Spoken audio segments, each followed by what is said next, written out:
O Senhor esteja convosco. Proclamação do Evangelho de Jesus Cristo segundo João.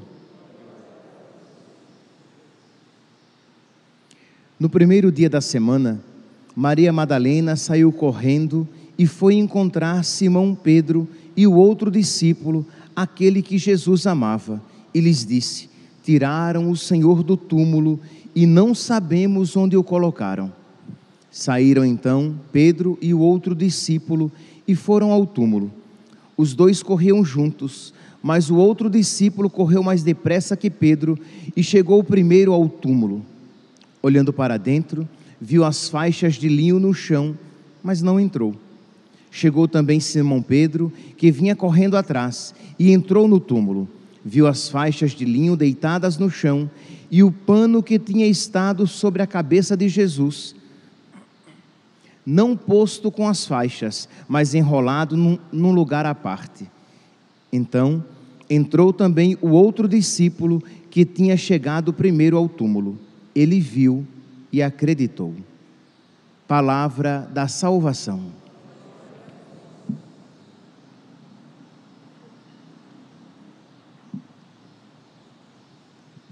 Caríssimos irmãos e irmãs, nós temos a alegria de celebrar a festa de São João Evangelista, apóstolo do Senhor.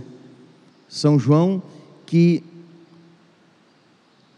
aquele que é apresentado na Sagrada Escritura como o discípulo amado, como aquele que era mais próximo a nosso Senhor. Pois bem, na primeira leitura de hoje, retirada da primeira carta de São João, nós vemos São João afirmando a verdade da encarnação de nosso Senhor. Por isso que é tão propício celebrar São João neste tempo do Natal. Por quê? Porque no tempo de São João existia uma heresia chamada gnose, docetismo. Isto é, era uma heresia gnóstica que falava que o corpo de Cristo era uma aparência. Daí vem docetismo. Dóquio quer dizer aparente. Então o corpo de Jesus não era verdadeiro. Jesus Cristo não tinha se feito verdadeiramente homem. Ora, se ele não se fez verdadeiramente homem, ele não assumiu verdadeiramente a nossa natureza. E o que não foi verdadeiramente assumido, não foi verdadeiramente redimido, salvo. Então, a nossa salvação estava em jogo. Então, São João, ele vai, nessa primeira carta, nesse trecho que nós acabamos de ouvir, ele vai enfatizar essa realidade. Ele diz: caríssimos, o que era desde o princípio, o que nós ouvimos, o que vimos com os nossos olhos, o que contemplamos e as nossas mãos tocaram da palavra da vida, de fato, a vida manifestou-se e nós a vimos e somos testemunhas. Então, as nossas mãos tocaram, nós vimos, porque ele quer enfatizar esta verdadeira encarnação do Verbo para salvaguardar a nossa salvação.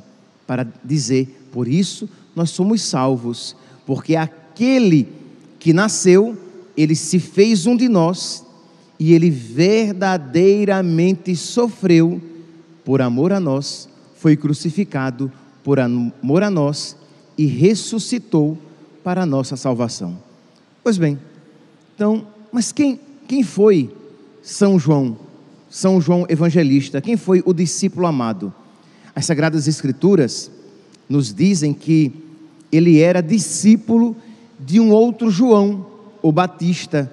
Vocês podem ver lá na carta, lá no Evangelho de São João, no seu Evangelho, ele fala no capítulo 1, a partir do versículo 35, ele diz assim: no dia seguinte, estava lá João Batista, estava lá João, com 2 dos seus discípulos. Um deles era São João Evangelista. jovenzinho. São João, quando foi chamado, ele tinha em torno de 18 a 20 anos, não mais do que isso. Pois bem, com 2 dos seus discípulos, e avistando Jesus que ia passando, João Batista disse: eis o Cordeiro de Deus. Os 2 discípulos ouviram-no falar e seguiram Jesus. Então, João Batista apontou, João Evangelista com outro discípulo foi ao encontro de Jesus. Jesus viu que estava sendo seguido e perguntou: o que procurais? E eles respondem: Rabi, que quer dizer mestre, onde moras? E Jesus diz: vinde e vede. E diz que eles passaram aquela tarde com o nosso Senhor, foram aonde ele morava e ficaram com ele todo aquele dia, e era a hora 10ª, isto é, por volta das 4 da tarde. Lembremos que os judeus começavam a contar as horas a partir das 6 da manhã.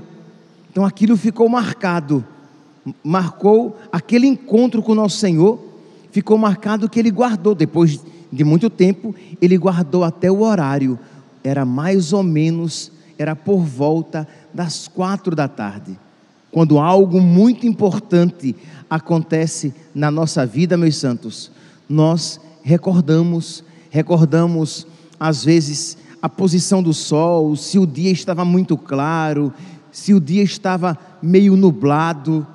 Por quê? Porque aquilo nos marcou. Nós somos capazes até de guardar mais ou menos o cheiro.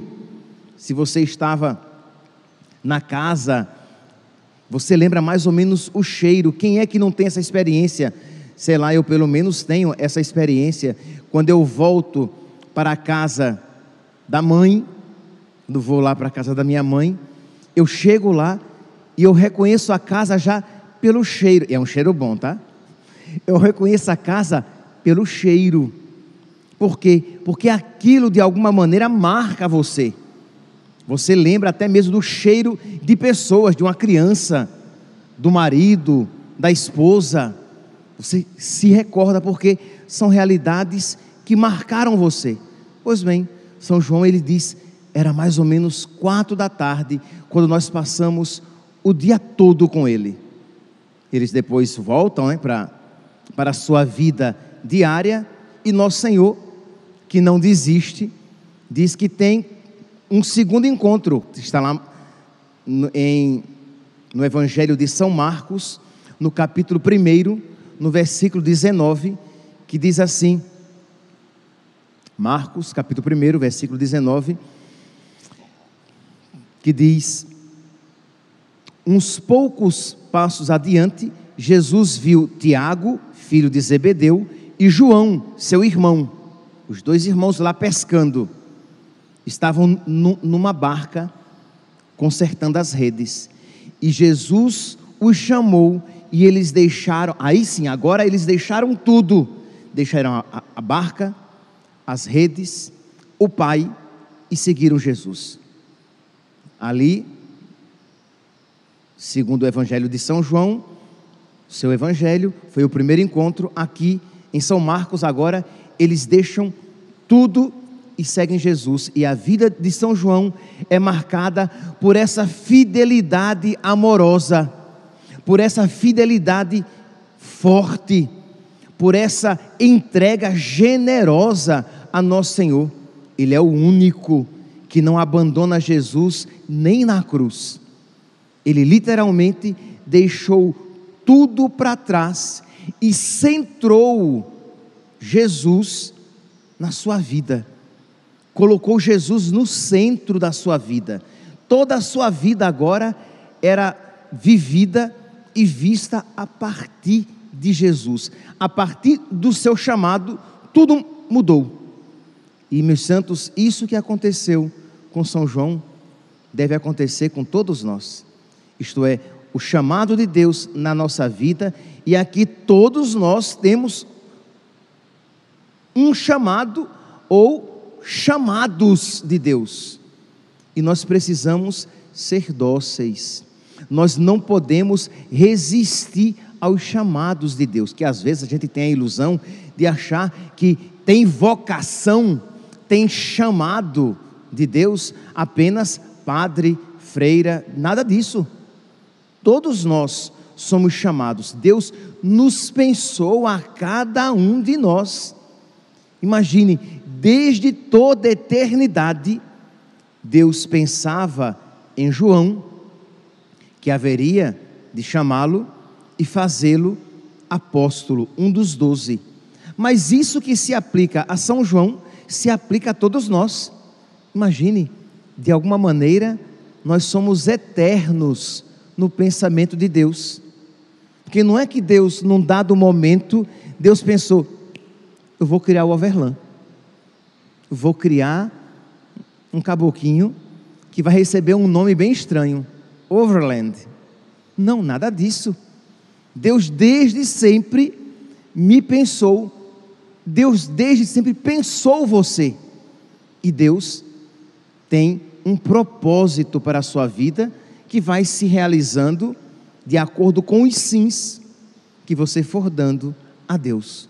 Pois bem, isso, repito, que se aplica a São João, se aplica a todos nós. Nós precisamos ser generosos, dóceis, obedientes e amorosos na nossa entrega a nosso Senhor, seguindo nosso Senhor por onde quer que Ele vá e por onde quer que Ele nos chamar, que Ele venha a nos chamar. Então essa docilidade a nosso Senhor. E diz então que São João, evangelista, ele se entrega com generosidade, ao ponto de ele ser o mais íntimo a nosso Senhor, e o seu evangelho, sem sombra de dúvidas, o mais teológico, o mais profundo. Meus irmãos, descobrir a vocação é descobrir o caminho para a sua salvação e santificação. Você vai dizer, padre, mas a minha vocação é ser santo. É verdade, meus santos. Todos nós somos chamados à vocação primeira, a vocação universal de todos nós é a santidade. Mas este chamado à santidade se particulariza no chamado particular, se particulariza no chamado particular, foi bem pleonástico, né? Se particulariza no chamado individual, único de cada um. Então, a uns, Deus chama a santidade no sacerdócio, a outros, Deus chama a santidade na vida consagrada, a outros, Deus chama a santidade na vida matrimonial, a outros, Deus chama a santidade na vida consagrada no século, no mundo, e mesmo dentro da vida sacerdotal, existem os chamados particulares. As coisas vão também mudando. Imagine, quando a Virgem Maria disse sim a Deus, ela não sabia tudo aquilo que lhe aconteceria e as mudanças que viriam. Quando São José disse sim a Deus, ele não sabia tudo aquilo que Deus pediria a ele. Então, nós precisamos estar sempre dóceis à vontade de Deus, à manifestação da sua santíssima vontade na nossa vida, mas nessa fidelidade amorosa, de dizer, Senhor, eu quero o que Tu queres, eu quero fazer a Tua vontade, porque Tu me amas e eu Te amo também. Senhor, eu quero com generosidade e com alegria ser fiel a Ti, não simplesmente uma fidelidade rígida, mas sem amor, não uma fidelidade cheia de amor, de devoção, de dedicação, de entrega, de generosidade, de quem busca descobrir a vontade de Deus para como que, uma pretensão amorosa, uma pretensão louca de quem ama, de querer descobrir os propósitos de Deus para realizá-los mesmo antes que Ele os peça. Imagine, isso é uma loucura de quem ama, querer descobrir a vontade de Deus para se antecipar, querer fazer a vontade de Deus, mesmo as mais difíceis, e esconder dele o sacrifício que nos é exigido. Santa Teresinha tinha essa loucura amorosa. Ela fazia as coisas por nosso Senhor, aquilo que lhe custava, e ela como que escondia de Deus o que ela sofria por causa daquilo, porque ela não queria entristecer nosso Senhor com o seu sofrimento. É claro que Deus, Ele vê a nossa alma, Ele lê os nossos corações. É claro que o Senhor sabia o quanto lhe custava aquela fidelidade, mas ela amorosamente, como que disfarçava para não entristecer nosso Senhor. Isso acontece conosco, quando nós amamos uma pessoa, e uma pessoa nos pede algo que nos custa, e a pessoa sabe que aquilo será muito difícil, a gente diz, não, fica tranquilo, não, para mim assim, eu vou fazer com facilidade, facilidade, mas você não quer dizer que será muito difícil, porque você ama aquela pessoa, e você não quer entristecer o coração dela com o seu pesar, com o seu penar, com o seu sofrimento. Então nós precisamos, meus santos, pedir esse dom do alto, que Deus venha em nosso auxílio, para que nós possamos realizar a vontade de Deus na nossa vida, de uma maneira amorosa, como fez São João, com muito amor. E às vezes, quando as lágrimas vierem, nós diremos a Ele que são lágrimas de alegria, são de alegria, Senhor. Não é assim que as nossas mães, os nossos pais fazem, quando às vezes choram diante de um sofrimento, sei lá, a filha que se casa e que vai formar a sua família, e o pai e a mãe choram, e para não entristecer a filha, dizem que é de alegria, quando na verdade é de tristeza, porque a filha está saindo de casa, mas é alegria, meu filho, porque não quer entristecer a pessoa amada. Não entristeçamos nosso Senhor, não entristeçamos com os nossos pecados, não entristeçamos com as nossas infidelidades, com a nossa mesquinhez, não entristeçamos também com as nossas lamúrias e reclamações. Quantas vezes vivemos reclamando de Deus as cruzes que Ele nos permite, as cruzes que Ele nos apresenta, e nós fazemos com cara feia aquilo que deveríamos fazer com um coração cheio de amor, porque foi assim que Ele fez. A palavra de Deus diz que Ele nos amou, e nos amou até o fim, morrendo de morte de cruz. O que é que quer dizer que nosso Senhor nos amou até o fim? Quer dizer que Ele nos amou até pregado na cruz. Não é que Ele amou e por amor se deixou crucificar, mas quando veio a cruz, Ele se entregou ao desespero, à amargura. Não, Ele na cruz, Ele rezava por nós: Pai, perdoa-lhes, eles não sabem o que fazem. Percebe? Quando Ele era flagelado, Ele se lembrava de nós, e isso não é poesia, isso é verdade. Ele se lembrava de mim, era pelos meus pecados que Ele apanhava amarrado ao tronco. Então isso deve nos inspirar também nas nossas pequenas dores, seja olhando Jesus, o exemplo maior, seja olhando São João Evangelista, que é um belo exemplo que nos é dado. Pois bem, então São João vivia, se vocês pegarem os seus escritos, vocês vão ver o quanto São João, quase que ao cansaço, ele fica repetindo: filhinhos, amai-vos, amai-vos, amai a Deus, amai o próximo. Mas por que São João, pelo amor de Deus, ficava repetindo o tempo todo: amai, amai, amai, amai? E São Jerônimo vai responder, né, por que é que São João ficava repetindo tanto: amai, amai, amai. E São Jerônimo vai afirmar, abre aspas, isto diz, porque este é o mandamento do Senhor. Se cumpre este mandamento, não é preciso mais nada. Se você ama, você pode fazer o que você quiser, se for movido por amor, porque o amor não é inadequado. São Paulo vai dizer na carta aos Coríntios, né? Uma carta tão conhecida a nós, Coríntios capítulo 13, versículo 4, vocês vão encontrar nas traduções amor ou caridade.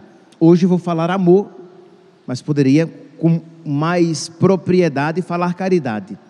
O amor é paciente, o amor é bondoso, o amor não tem inveja, o amor não é orgulhoso, o amor não é arrogante, o amor não é escandaloso, o amor não busca os seus próprios interesses, o amor não se irrita, o amor não guarda rancor, não se alegra com a injustiça, mas se alegra com a verdade, não é inconveniente, tudo suporta, tudo crê, tudo espera, o amor jamais acabará.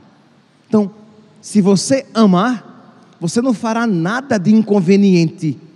Se você amar, você não cometerá injustiça, isto é, você não dará ao outro o que pertence a Deus, e você não tomará dele aquilo que a ele pertence. Então você não peca. Se você amar de verdade, o problema é que a palavra amor no nosso mundo se vulgarizou, se foi rebaixada de tal maneira que qualquer ato indecente se denomina amor. Mas não, o amor é a realidade mais sublime, ao ponto de São João dizer isso: filhinho, amai-vos, amai o próximo, amai a Deus, e se você isso fizer, você cumprirá toda a justiça. São João vai dizer na sua primeira carta, no capítulo 4, no versículo 18, ele diz o quê? Que o amor afasta todo medo. Deixa eu ler aqui, tal qual ele afirma. 1 João, capítulo 4, versículo 18, no amor não há medo, antes, o perfeito amor lança fora todo medo. Quantas vezes, meus santos, não poucas vezes, muitas vezes, nós temos medo de nos entregar a Deus totalmente, nós temos medo de perder a nossa vida, se lhes formos fiéis, se abraçarmos com fidelidade a sua santíssima vontade. Nós temos medo, e se eu quebrar a cara? E se eu não for tão feliz como eu espero ser? Isto é, com outras palavras, você está dizendo o quê? E se eu me decepcionar? Mas quem ama a Deus não se decepciona. Ou até digo mais, quem ama não se decepciona, mesmo que ame alguém não amável, porque você que amou, você cresceu. Você que amou, você se assemelhou a Deus, mesmo que aquela pessoa tenha sido ingrata e não respondido com amor, o amor que a ela, àquela pessoa, você deu. Então, hoje, quando nós celebramos este apóstolo do amor, que amou generosamente nosso Senhor, que amou com radicalidade nosso Senhor, e que se santificou exatamente por causa disso, porque o amor é o caminho verdadeiro e mais seguro para a santidade. Peçamos a Deus a graça de amar de verdade, ao ponto de não sermos inconvenientes, de não cometermos injustiça, de não guardarmos rancor, de não nos alegrarmos com o mal, como diz São Paulo, ou como diz Santo Agostinho, refletindo esta realidade. E com esta frase de Santo Agostinho eu termino a homilia, que ele diz: ama e faz o que quiseres, se calares, calarás por amor, se gritares, gritarás com amor. Quando você grita, quando nosso Senhor chicoteou os vendilhões no templo, Ele chicoteou com amor. Quando nosso Senhor olhou para Pedro, né, e disse: afasta-te de mim, Satanás, porque tu pensas como o mundo, não como Deus.